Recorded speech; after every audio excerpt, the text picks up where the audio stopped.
Pagbasa mula sa aklat ni Nehemias. Isang araw ng unang buwan, ika-20 taon ng paghahari ni Artaxerxes, binigyan ko siya ng kanyang inuming alak. Noon lamang niya ako nakitang malungkot. Tinanong niya ako, "Bakit ka nalulungkot? Tingin ko sa'yo'y wala ka namang sakit." Natakot ako kaya sinabi ko sa hari, "Naway, ingatan kayo ng Diyos habang panahon.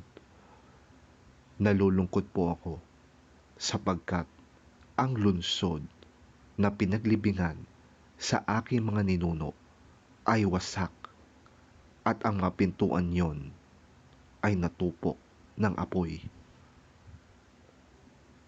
"Ano ngayon ang nais mo?" tanong ng hari. Nanalangin ako sa Diyos ng kalangitan at pagkatapos sinabi ko sa hari, "Kung pahihintulutan po ninyo ko, kamahalan. Nais kong umuwi sa Huda upang itayo muli ang lungsod na pinaglibingan sa aking mga ninuno."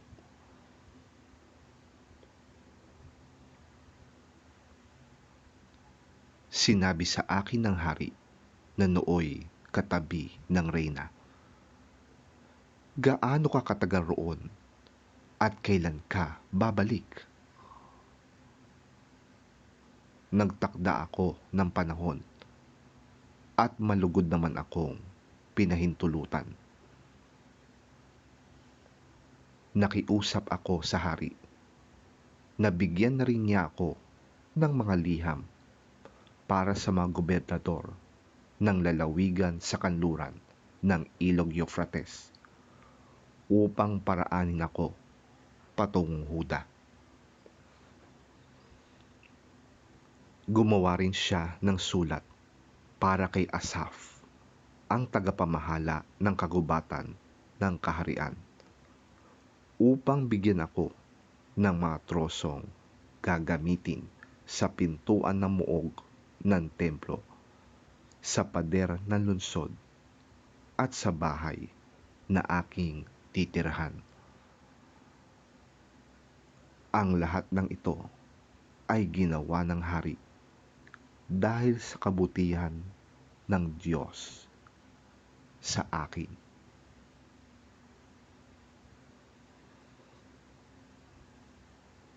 Ang salita ng Diyos. Salamat sa Diyos.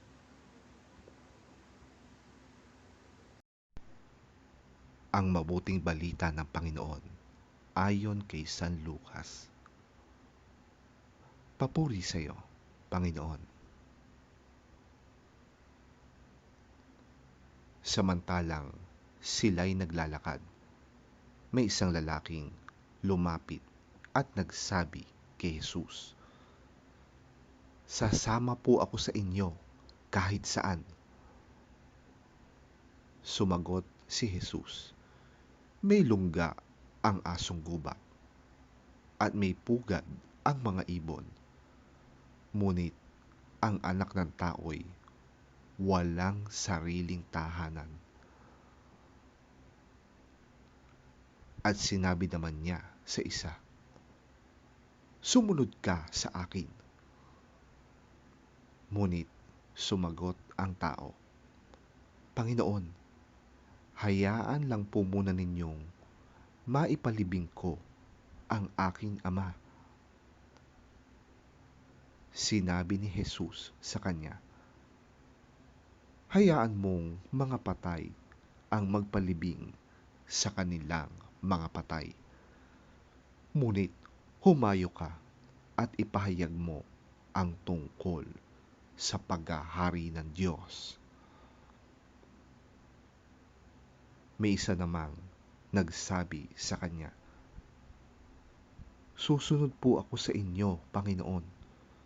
Ngunit hayaan ninyong magpaalam muna ako sa aking mga kasambahay. At ganito naman ang tugon ni Jesus. Ang sinumang nag-aararo at palingon-lingon ay hindi karapat-dapat sa kaharian ng Diyos.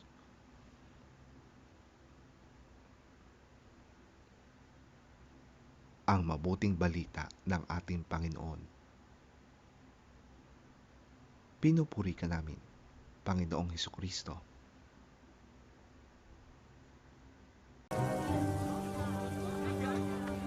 As they were walking along the road, a man said to him, "I will follow you wherever you go." Jesus replied, "Foxes have dens and birds have nests, but the Son of Man has no place to lay his head." He said to another man, "Follow me." But he replied, "Lord, first let me go and bury my father." Jesus said to him, "Let the dead bury their own dead. But you go and proclaim the kingdom of God."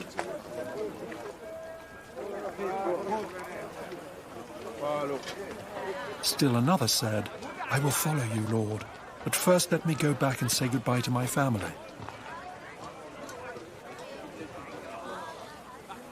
Jesus replied, "No one who puts a hand to the plow and looks back is fit for service in the kingdom of God."